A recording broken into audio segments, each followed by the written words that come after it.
Bueno, esta mañana el invitado nuestro aquí en Infoanálisis es el politólogo Richard Morales. Él es profesor universitario en la Facultad de Derecho, da clases en Ciencias Políticas en la Universidad de Santa María la Antigua, también economista político, ¿no? Y es egresado de las universidades de Tulane y de Harvard en los Estados Unidos. Don Richard, usted y en la mesa hablábamos fuera de micrófono que en Panamá se conoce la figura de Derecho y Ciencias Políticas. Usted hacía un comentario al respecto. Efectivamente, muy buenos Buen días, día. Guillermo, a Camila, Milton, Rubén. Un gusto compartir con todos los radioescuchas. Sí, la ciencia política no ha tenido el mismo desarrollo independiente que en otros países, donde es una carrera propia. Los ejemplos claros de Estados Unidos, de Europa, pero también en la región, los vecinos Colombia y Costa Rica. Históricamente ha estado atado al derecho y ciencias políticas. Y ha sido difícil, aunque han habido varios esfuerzos por tratar de que surja como una carrera propia. Ya la Universidad de Panamá tiene desde hace unos pocos años la carrera de ciencia política y la expectativa es que pueda seguir consolidándose como disciplina. Pero nos habla en general de un reto que tienen en general las ciencias sociales en Panamá, que incluye la sociología, la economía, la antropología, etcétera, que no han sido debidamente valoradas, ¿no? Bueno, en la mesa tenemos una politóloga. Camila estudió en University College London del Reino Unido, Inglaterra. Así que allá era específicamente la carrera esta que la califica o le da la condición de politólogo, ¿no? Igual que lo que usted dice, hablaba de Europa. Bueno, en este caso, Camila estudió fue en Londres, ¿no? Muy bien, Richard, bienvenido aquí a Infoanálisis. Mucho gusto. Bueno, un placer estar aquí y agradecido por la invitación. Don Milton Enríquez. Sí, muy buenos días, Richard. Gusto en verte y que nos acompañes esta mañana. Quiero aprovechar ese conocimiento que tienes y probablemente con el complemento de Camila para un tema que está empezando a plantearse en el país, que es el tema de la Asamblea Constituyente. Vemos que Chile acaba de hacer una elección producto de una conmoción social en donde se ha electo a una asamblea donde el bloque más grande, si se puede llamar bloque, es de los candidatos independientes, algunos de los cuales son profesores universitarios, etcétera, politólogos. Luego tenemos los bloques partidistas del centro izquierda, de la izquierda y de la derecha gubernamental.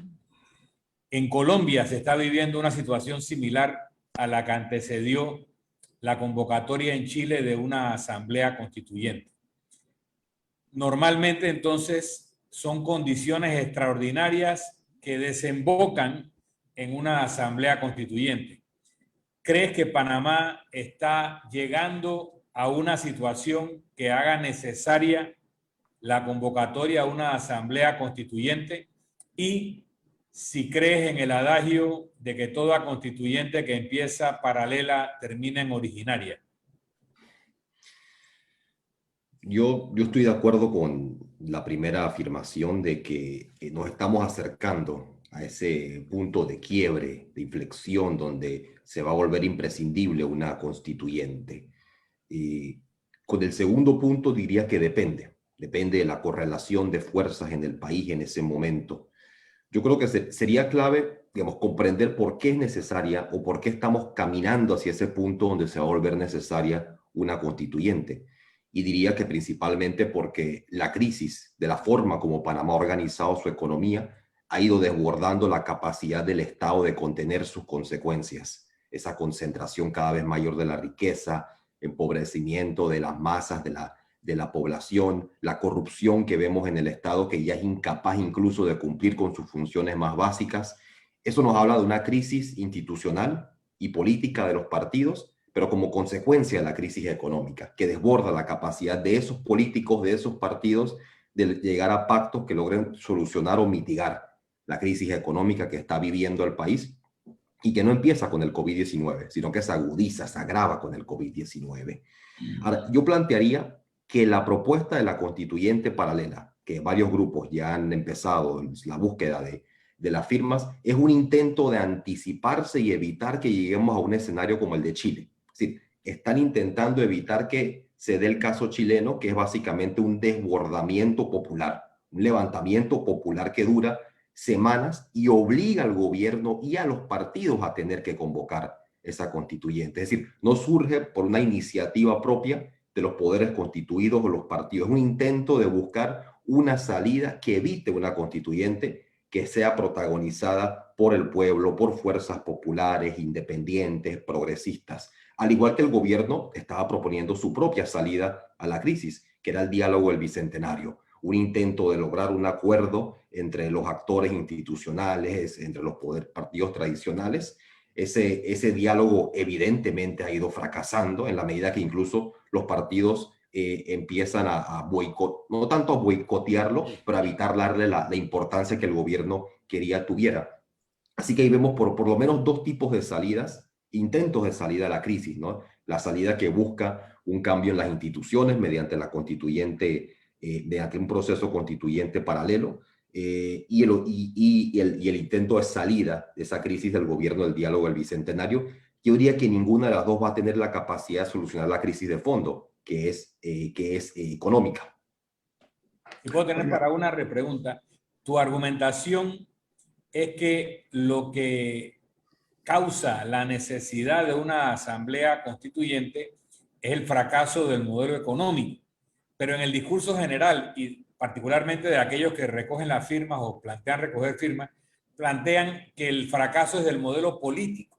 ¿Por qué tú dices que el fracaso es del modelo económico y no del modelo político, como es lo que generalmente se conversa? Porque el fracaso del modelo político, por así decirlo, del régimen político que tenemos en Panamá, de su institucionalidad, es una consecuencia del fracaso de la forma como hemos organizado la economía. Porque la función de las instituciones del Estado son precisamente su capacidad para solucionar conflictos en la sociedad, para mediar en esos conflictos entre las distintas clases y grupos que hay. En la medida que el Estado pierde esa capacidad, que se va corrompiendo, que se va volviendo disfuncional, surge la crisis. Es decir, no es una crisis de las instituciones en sí, sino de la función que tienen que cumplir las instituciones en la sociedad, que van desde los servicios públicos, de su capacidad de prestar servicios de educación, de salud, de cuidado, de transporte, pero también la de hacer justicia, la de hacer leyes que representen los intereses de la mayoría. Es decir, en la medida el Estado entra en crisis, no es solamente por problemas a lo interno de sí mismo, sino porque no puede responder a los conflictos que van surgiendo en la sociedad. Ahora, ¿qué es probablemente lo que pasa? Imaginemos el escenario que o el diálogo del Bicentenario o la constituyente paralela logran hacer cambios a la Constitución que medianamente satisfacen a los actores que están participando. Pudiéramos crear un escenario como en el 46. La Constitución del 46 tiende a ser alabada como una de las mejores que ha tenido el país, una de las pocas que pasó por un proceso propiamente democrático. Pero ¿qué sucede poco después de eso? Una de las mayores crisis institucionales que conoce el país, con los distintos presidentes que rotan, la segunda caída de Arnulfo, el remonato. Es decir, el país entra en crisis institucional agravada y todo eso conduce inevitablemente hasta el 68, porque se cae en la ilusión de que con cambios institucionales, pero manteniendo la misma organización económica, el mismo modelo, se van a solucionar los problemas. Pero el problema de fondo sigue ahí. Y ya tenemos el antecedente del 46, que no bastan meramente cambios institucionales. Oiga, señor Richard Morales, este año, refiero a los últimos 365 días, comenzando el año pasado hasta la fecha, hemos experimentado con unos servicios sociales muy deficientes que no han solucionado las carencias de la sociedad panameña. Estoy hablando de sociedad en su conjunto, en materia de las cosas más básicas que necesitan los panameños. Ha puesto en evidencia la debilidad del sistema en materia de burocratización y que hay un grosero desequilibrio social en Panamá. Hay que aceptarlo. No hay una equidad en cuanto a la distribución de la riqueza en este país. Ese es uno de los detonantes, y la deficiente educación, entre otras cosas. Uno de los detonantes, por ejemplo, en Chile. En Chile esto comenzó por una juventud hastiada de un modelo político que no estaba dándole respuestas a la juventud. Ojo con eso, estoy hablando de una juventud que estuvo por décadas en ese país silenciosa, muy pasiva, de repente cambió. Tenemos que evitar eso, a mi juicio, para que no se repita en Panamá lo que ocurrió en la época de los golpes militares, ¿no? Que aquí en Panamá decían, no, en Panamá no puede haber un golpe militar porque, decían los políticos de la época, yo tengo la información, decían, no, aquí en Panamá no puede haber un golpe militar porque tenemos, y perdónenme la cita, porque los gringos están aquí al lado nada más cruzando la zona. Bueno, la historia habló por sí sola. El riesgo Y ese... de hecho está casi que servida la bandeja, en bandeja de plata, una crisis. Y ahora que mencionas a los jóvenes, y lo he traído a colación en varios programas con diferentes invitados, la situación que viven los jóvenes hoy en día de precariedad de diferentes tipos es muy difícil, es muy distinta a la que vivieron generaciones anteriores, en las que había oportunidades. Porque el problema, o sea, la gente no busca que le regalen cosas, busca que tengan oportunidad de desarrollarse. Y cuando un joven graduado, todo lo demás, lo más que puede encontrar es un trabajo que le paga salario mínimo, y con eso no puede adquirir una vivienda porque las viviendas están inaccesibles. Y así va surgiendo una serie de cosas que son puertas cerradas en el camino. Eso es lo que causa las mayores frustraciones. Cuando no importa cuándo te prepares, cuando no importa lo duro que trabajes, no existen esas oportunidades. Y esa es la situación que se está viviendo en Panamá actualmente. Bueno, tengo un corte comercial. Al regreso, don Richard Morales tendrá la amabilidad de contestar la pregunta esta, que debe ser una alarma que debe tomarse en consideración, porque no se puede subestimar a un país, a ningún país donde hay algún grado de desconfianza en el sistema por una parte y por la otra, lo que se llama el mal humor social, ¿no? El malestar social. Vamos al corte comercial, regresamos en breve aquí a Infoanálisis con el politólogo Richard Morales. Bueno, don Richard Morales, usted como politólogo, nosotros recurrimos a sus conocimientos en el sentido que tenemos, digamos, de acuerdo a muchos expertos, servicios sociales muy débiles y que son además irrelevantes, lamentablemente, ¿no? Y ahora se agudiza por la devastación social de la pandemia, que no está reflejada del todo. Ojo, eso es importante ponerlo. Entonces, los panameños estamos enfrentando una maraña burocrática que ha ido poco a poco alejando a las grandes masas de la posibilidad de ir a una mejor vida, a unas mejores condiciones de vida. Entonces, en este sistema laberíntico en que se ha ido construyendo una sociedad con algún grado de insatisfacción porque hay una inequidad evidente, hay a lo mejor, en opinión de no pocos, un terreno abonado para que surjan algún tipo de malestar social, señor Morales. Sí, sin lugar a dudas, se están dando las condiciones, están para que haya un malestar social, o está, mejor dicho, el malestar social, y se están dando las condiciones para algún tipo de levantamiento político social. Si vemos el caso de la educación que indicaba Guillermo, es muy claro que Panamá es uno de los países en la región que en promedio menos invierte en educación. Ronda aproximadamente el 3%, y si lo comparamos simplemente con la vecina Costa Rica, que invierte alrededor de un 6%, ¿no? Por no irnos a otros países ya desarrollados que invierten incluso por encima del 10%, o países en la región como Cuba, que se acercan al 15%. Y claro, y si nos vamos ya de la educación y sea esa deficiente inversión del Estado en los servicios sociales en general, que también tiene que ver con la naturaleza del Estado en la medida que se vuelve una piñata donde acceden partidos, sus donantes, con vistas a hacer negocios, y la educación no es el sector más rentable particularmente del Estado, sino que es la infraestructura, las concesiones, etcétera. Vemos también que esa situación de los jóvenes, de lo que le comentaba Camila, es particularmente desesperante ahora. Si vemos las cifras generales de desempleo, son aproximadamente un 18%, o esa es la estimación que hay, probablemente es mucho mayor, pero si vemos las cifras de desempleo entre los jóvenes, asciende ya a 25% como mínimo. Y nuevamente, esas cifras oficiales son generalmente una subestimación de la realidad. Que a la vez nos habla de una tendencia general que hay durante las crisis, que es la tendencia que con el aumento del desempleo a la vez van disminuyéndose los salarios que reciben los trabajadores, ¿no? Y la única forma de mitigar esto es con algún tipo de política del Estado que trate de compensar por esos efectos. Ahora, esto también nos retrotrae de alguna forma al propio modelo, a la forma como Panamá ha crecido. ¿Cuál ha sido el principal motor del país, ¿no? El principal motor del país, o por lo menos del que ha proveído los trabajos, ha sido la construcción. Y la construcción ha dependido del hecho de que el país pueda captar capitales de afuera para invertirlos en la tierra y para que pueda seguir esa especulación inmobiliaria, esa especulación con la tierra. Pero una vez se detiene eso, se estanca la construcción y de alguna forma se estanca la economía. Siguen creciendo los sectores que operan como enclaves. El Canal de Panamá, el sector logístico, de alguna forma crece. El sector bancario sigue captando fondos en la medida, sigue siendo atractivo Panamá en ese sentido. Pero el resto de la economía se estanca, tanto el comercio, tanto la construcción, no hay empleo y se vuelve, y eso ya se veía venir incluso desde el 2019, ¿no? Sí, quedamos en esta situación crítica donde si no reconocemos las raíces del problema, esas raíces que están en la forma como se ha organizado la economía panameña, vamos a seguir chocándonos contra esa pared, ¿no? Y ahí traería a colación otro elemento que han mencionado, que es el que mencionaba Guillermo en el interín, que era el de la militarización que se da, o el golpe militar del 68. Yo creo que esa es la tercera salida de la crisis que se están proponiendo algunos sectores, que si el diálogo del Bicentenario o la constituyente paralela no logran contener ese malestar, que efectivamente hay una mayor presencia militar en el país como una forma de hacerlo, como quien dice, por las malas. Si el diálogo, la persuasión, si los pactos que han funcionado en el pasado, por lo menos desde el 90 en adelante, los distintos diálogos que ha habido en el país para tratar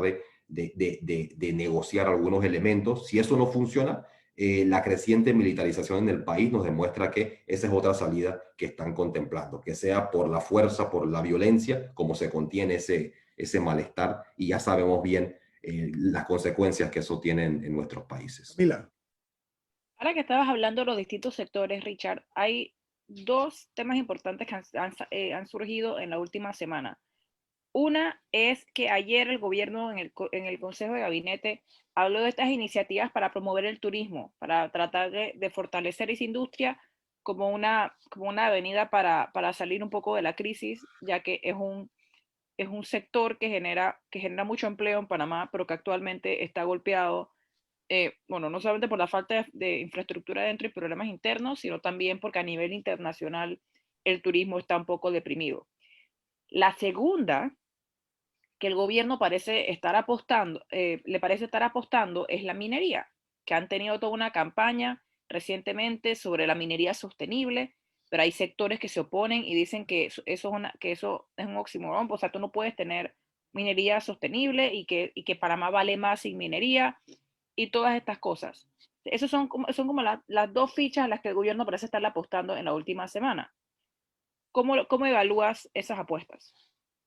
Con el turismo, el primer elemento sería el que mencionaba Camila, que efectivamente estamos en un momento en el que la economía mundial está deprimida, en el que el turismo en general ha decaído, ¿no? Por razones creo que conocidas, ¿no? Por el COVID-19. Ahora, eso no quita que en los próximos años puede ir recuperándose el turismo, ¿no? Pero el problema del turismo en Panamá, más allá de la pandemia, es que nunca ha habido verdaderamente una política de turismo integral, es decir, una política que se dedique a desarrollar, a planificar de qué manera se va a manejar el turismo, es decir, qué sectores del país se van a dedicar a qué determinadas actividades, cómo pueden organizarse incluso las propias comunidades para proveer, para promover sus servicios. Yo creo que es otro hecho común de compararnos con Costa Rica en el turismo, pero también nos podemos comparar con Colombia y varios otros países de la región que tienen un turismo muy organizado, muy planificado, que saben potenciar también su biodiversidad, que no solo se enfocan, digamos, en este turismo urbano, donde el turista va a venir y va a ir o a una convención o va a ir a los casinos, sino que verdaderamente hay circuitos donde puedes conocer toda esa biodiversidad, toda esa cultura, toda esa historia que tiene Panamá, y la tiene en un sentido comparable con cualquier otro país de la región, pero que no lo tiene organizado. Es decir, descuida la posibilidad del turismo histórico, cultural, ecológico, para concentrarse en otro tipo de turismo, que es el turismo citadino de los casinos y los bares y demás. Y compras. Así que por ahí está esa debilidad turística, que ningún gobierno se ha comprometido con un tipo de política turística enfocada en la planificación. por el sentido de la minería, sí, la minería es un enclave que por un lado no redunda en beneficios para el resto de la economía, más allá del hecho de que está prácticamente exonerada del pago de todo tipo de impuestos, que ya pasó el pico de empleo, es decir, el momento donde había más empleo, que era cuando se estaba construyendo y excavando y haciendo la mina, ese pico ya pasó, así que la minería no va a generar más empleo en el país.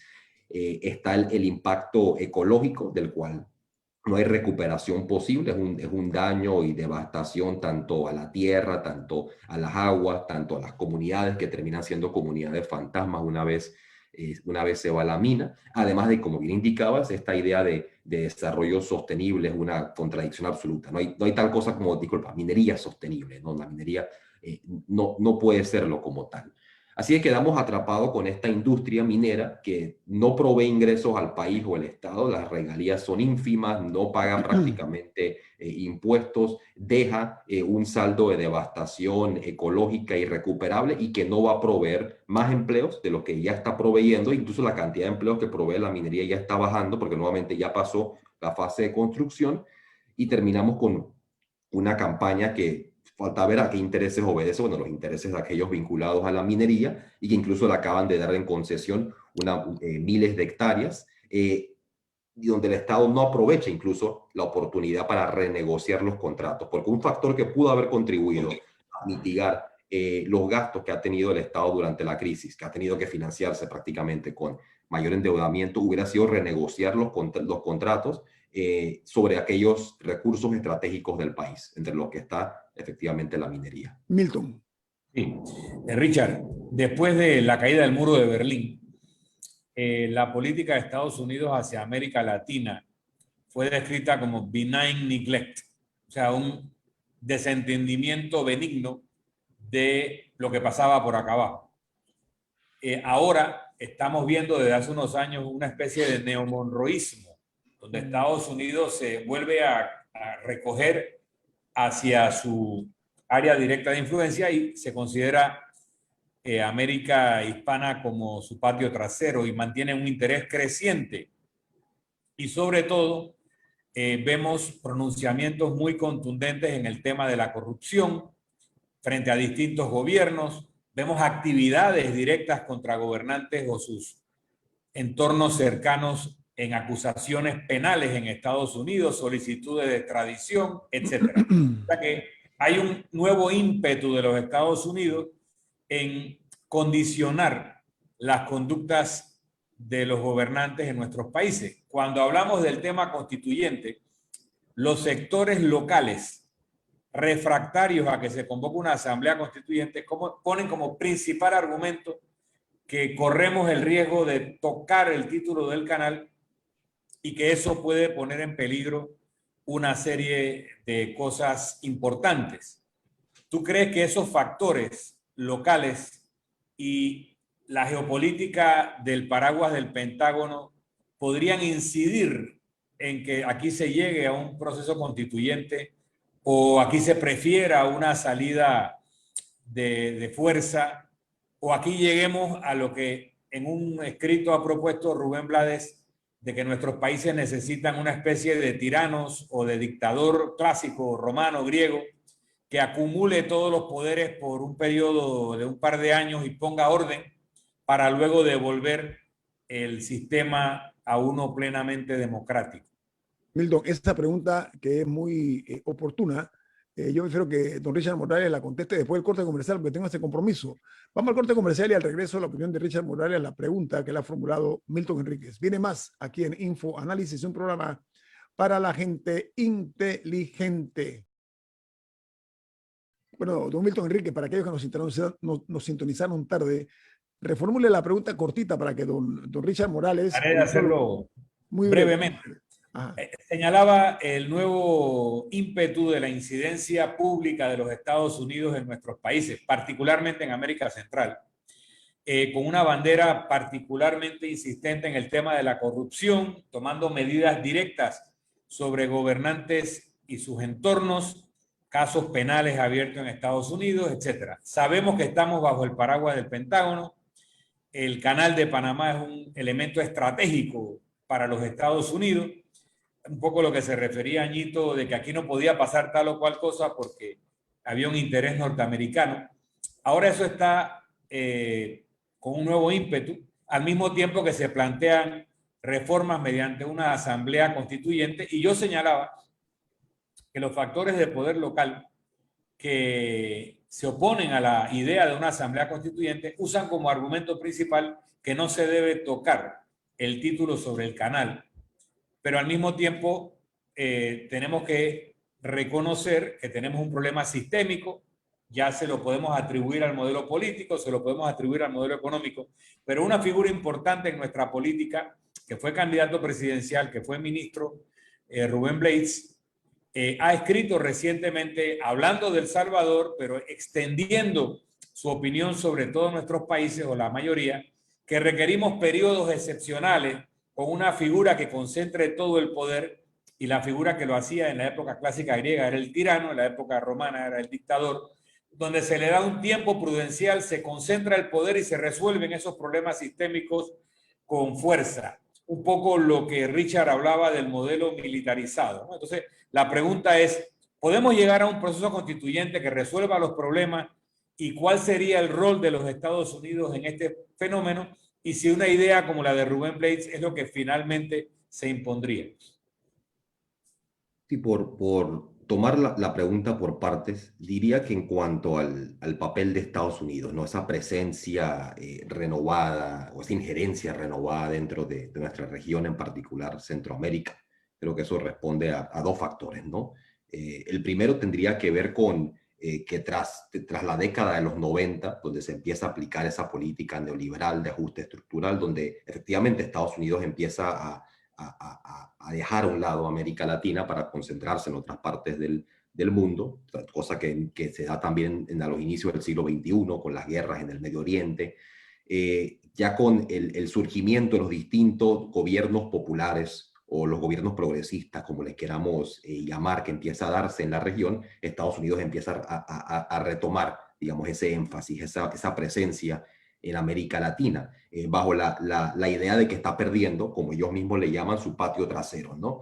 Así que esa renovada presencia estadounidense tiene que ver con un intento de recuperar el control sobre una región que se le estaba escapando, por así decir, que estaba adquiriendo autonomía, independencia en sí misma, ¿no? Así que creo que ese sería, digamos, el primer factor, y lo vemos en América, digamos, si lo vemos en Centroamérica, el caso más evidente es el de Honduras, ¿no? Con el golpe militar hacia Zelaya, ¿no? Pero, como bien dice Milton, se ve en los distintos países centroamericanos, ¿no? Ahora, otro elemento que tiene que ver con la región centroamericana y caribeña en general es que ese básicamente es un mar estratégico para Estados Unidos, ¿no? Ese es el equivalente al mar Mediterráneo para el antiguo Imperio Romano, ¿no? Es un mare nostrum, ¿no? El hecho de que Estados Unidos pueda sostenerse como potencia, como imperio, como queramos llamarle, depende del hecho que mantenga un control sobre el área del Caribe, sobre el área centroamericana, donde está también evidentemente Panamá, ¿no? Ahora, el otro factor, más allá del hecho de que surjan gobiernos que no estén alineados con Estados Unidos, es el hecho de la emergencia de China como una potencia, y la cada vez mayor relación, tanto comercial, política, económica, que tienen los países latinoamericanos con China. Así que esta mayor presencia estadounidense también responde a un intento de tratar de evitar esa mayor relación entre China y los países latinoamericanos. China es el primero o segundo socio comercial de la gran mayoría de los países en América Latina ya. En Panamá, por ejemplo, ha sido evidente que gran parte de los proyectos de infraestructura de la República Popular China se han congelado durante este gobierno, ¿no? Así que diría que responde a esos dos factores, ¿no? Don Richard, yo quiero aprovechar la oportunidad, es politólogo, no quiero despreciar esta ocasión para ilustrar más que toda la audiencia desde una perspectiva distinta. A ver, los Estados Unidos, estoy de acuerdo con Milton, dejó de mirar hacia abajo, hacia su vecindario, ¿no? Voy a ser benigno en el comentario, en la definición. Pero hay una realidad, aquí hay un ingrediente nuevo, y es que los Estados Unidos está aparentemente redoblando muchísimo sus esfuerzos en contra de la corrupción. Si analizamos la situación del Triángulo Norte, como se le llama, a Honduras, Guatemala y El Salvador, se han metido muy fuerte en materia de la justicia y de la corrupción. Es más, hoy el programa La Voz de los Estados Unidos de América, que se llama Buenos Días América, en mucho tiempo no mencionaba a Panamá, y hoy mencionan el caso de la fiscal Tania Sterling con lo del caso de Brecht. Esas son señales inequívocas de que están mirando mucho el tema de sistemas que han colapsado en América Latina, donde los intereses políticos y económicos han superado la justicia. Ese tipo de accionar de los Estados Unidos es muy distinto a lo que hacían anteriormente. ¿Hasta dónde usted cree que puede tener éxito o renovados éxitos en esa línea de pensamiento de la administración Biden? Yo creo que ese es un factor importante. Es un interés que tiene Estados Unidos y también Europa por tratar de detener los flujos ilegales de dinero a través del mundo, principalmente en la medida que eso afecta a sus propios estados, su capacidad de recolección de impuestos. Lo hemos visto con la propuesta incluso de un impuesto mínimo de renta sobre las empresas transnacionales. Lo hemos visto con la presión que ha habido tras el caso de los papeles de Panamá, las listas grises y negras en las que esté Panamá. Es decir, hay un esfuerzo estadounidense, pero que responde también a ese interés de evitar que las propias empresas estadounidenses o empresas de otros países utilicen tanto el sistema financiero estadounidense como el sistema financiero panameño y de otros países del Caribe y de Europa para mover dineros bajo la sombra del Estado, ¿no? Es decir, es un intento de frenar esos flujos ilegales de movimientos de dinero que se dan, claro, se dan en Panamá, pero también se dan a lo interno de Estados Unidos, se dan a lo interno de Europa y demás. Yo diría que responde a ese interés y es un interés real, sobre todo en momentos en el que hay cada vez más estrechez económica, incluyendo en Estados Unidos, ¿no? Sobre el tema que mencionaba Milton, que sobre el tema del título del canal y cómo preocupa a algunos sectores, este es un tema que repiten, incluso dicen abiertamente, pero yo pienso que ese no es tanto la principal preocupación de estos sectores en un cambio en la Constitución, porque básicamente el título del canal lo que hace es simplemente constitucionalizar lo que ya dicen los tratados Torrijos-Carter. Así que en verdad la autonomía del canal está protegida ante todo por los tratados, no tanto por lo que hay o no en la Constitución. Creo que están preocupados por la Constitución va por encima de un tratado o el tratado por ser firmado con otra nación no podría ser modificado la Constitución. O sea, ¿es real la preocupación tiene consecuencias reales o no? Yo creo que se pudiera dar un escenario donde hay un cambio en la Constitución que vaya en contra de los tratados incluso, y eso generaría podría generar un altercado internacional, ¿no? Principalmente con Estados Unidos. Pero creo que la principal preocupación tiene que ver con la plataforma de servicios legales y financieros. Esta plataforma de servicios depende de una cierta configuración institucional y legal que ellos saben bien que pudiera ser afectada con cualquier modificación. El sistema impositivo panameño territorial o la posibilidad de que exista un centro bancario no regulado de manera estricta en Panamá, ¿no? Así creo que, y cuando digo no regulado, quiero decir en términos al cobro de impuestos, a los controles que haya sobre los capitales que hay en el país, ¿no? Sí, creo que la principal preocupación es ante todo el de los servicios financieros y legales, aquello que se llama la plataforma de servicios. Creo que esa es la principal preocupación, pero que termina en el discurso público como una preocupación por el título del canal. Sobre la propuesta de Rubén Blades, yo diría que más que el punto de si se necesita una persona o un grupo o un partido o todo el pueblo que esté efectivamente gobernando de alguna forma, no sea mediante el dictador que propone Rubén Blades o si nuevamente algún tipo de agrupación o partido o coalición, creo que lo importante es que hay un proyecto, es decir, tiene que haber un proyecto que representa esos intereses que históricamente han sido excluidos, esos intereses mayoritarios, un proyecto con visión de futuro y que ese proyecto entonces sea tomado como bandera por fuerzas políticas. Porque, claro, uno puede estar pensando en el hecho de que hay países que han logrado mayores niveles de desarrollo, de industrialización, sea de manera democrática, y también otros que lo han hecho de manera dictatorial. Los ejemplos dictatoriales son los de Singapur, Corea del Sur, etcétera. O podemos pensar en ejemplos que a través de un partido fuerte, ¿no? El caso chino, por ejemplo.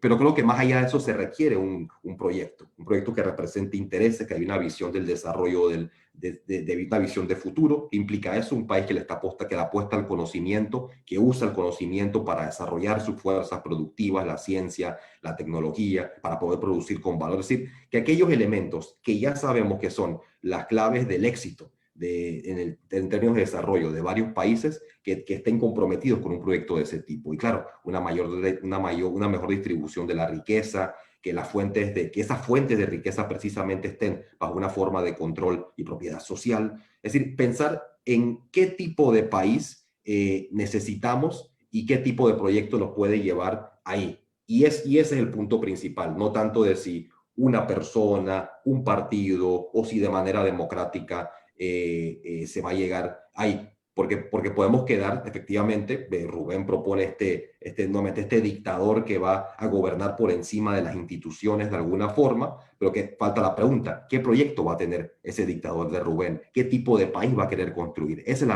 es la respuesta que necesitamos, no tanto la cantidad de personas que van a llevar adelante el proceso. Don Richard Morales, la verdad es que una asamblea constituyente marcaría un parteaguas en la historia de Panamá, pero además de eso un punto de inflexión, esa es la parte, o sea, una reingeniería estructural es lo que aparentemente se necesita en el país. Gracias por sus aportes como politólogo, don Richard Morales, ha sido usted muy amable esta mañana aquí en Infoanálisis. No, agradecido. Que tenga buen día. Buen día.